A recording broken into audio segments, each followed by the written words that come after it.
In this course, in this video, I'm going to show you how to create new tests and new quizzes with item banks. First of all, you know that you have to go through a new quiz to create a new quiz. If you do not have a quiz that you can easily migrate to create a new quiz, you can create a new quiz by going to Plus Quiz, and it gives you the option of Classic Quiz or New Quiz. Now down below it says remember my choice for this course. It would be a good idea not to check that, because once you do, you no longer have a choice of what type of quiz you want to create. And during this process, you'll need to create both classic and new quizzes. So I'm going to select new quiz, but do not check that box and say submit. Now, my new quiz is going to be let's do my chapter 3. Now this is the quiz I want to create a new link to a test bank in. You know, it's a little different when you create it. It looks the same as an assignment, but down here it has an LTI link. That's because new quizzes is not the same as the legacy or classic quizzes. It's an LTI type link, and it goes outside of Canvas, or it's like a tool connected to Canvas. So I'm going to save and publish, and once I do that, it will take me into my new quiz. Now I have my new quiz. If you wanted to create just a way to access the new quizzes so you can build your test banks or item banks first, then you could just create a practice quiz or something in new quizzes. It does not have to be functional.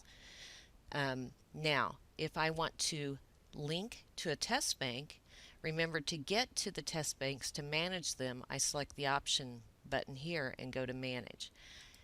If I want to link to a test bank, I'm going to go to item banks here and select the test bank I want to link to. And once I've selected that, I can choose which questions in that test bank I want to be linked, or I can select them all. And if I do this, it's going to give me the option of how many questions I want them to have. Now once you've created that link, you notice this window doesn't close, so you can just close it by hitting the X, and you see the link right here that tells you you're linked to a test bank. And if you select edit, it's going to give you the option of whether you want to use all the questions or just a specific number. You can select that number and how many points you want it to be worth. You can also create the settings for this test right here, whether you want the questions shuffled, the answers shuffled, and so on. It's pretty much the same as what it was in the legacy or classic quizzes. You can also do multiple groups. So to add this group or link to this test bank, I selected item banks from here. I do that again if I want to link to another one. Now remember, this might be something you'd want to do for like a midterm or a final, or if you have different question types, you might have multiple choice in one test bank and true false in another. So just know that that's a possibility. If you decide that you linked to the wrong test bank or you want to replace it, you can just throw it away, or you can change the settings as far as how many questions or that kind of thing. Now, in some cases when dealing with new quizzes, you're not going to be able to fix it, so it might be easier just to create a new quiz, and that's okay. Just don't work too hard at trying to fix problems. You can always just create a new one.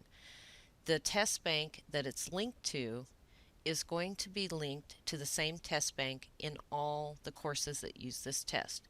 So if you copy this course shell into another course and you edit the test bank, it's going to edit the test bank for all of the courses that test is in, just for you to be aware. The test banks, I'm going to come back up here and go to the Manage Test Banks. When you're in your test banks, there is the option to share that test bank. Sharing means that you can allow someone else access to that test bank. if you share, all you do is add their name, and they'll come from a list, and you can just select them off the list, and it will send them a link and make that test bank available to them in their test banks. Now, the downside of that is that they have the ability to edit that test bank. So if that's what you want, that's fine, but just know that you have no control if they delete questions. Also, the owner of the test bank, if you delete the test bank, that deletes that link to the questions. Now, there's going to be more information out there about how to create tests. So next I'll show you how to add tests just from a test bank.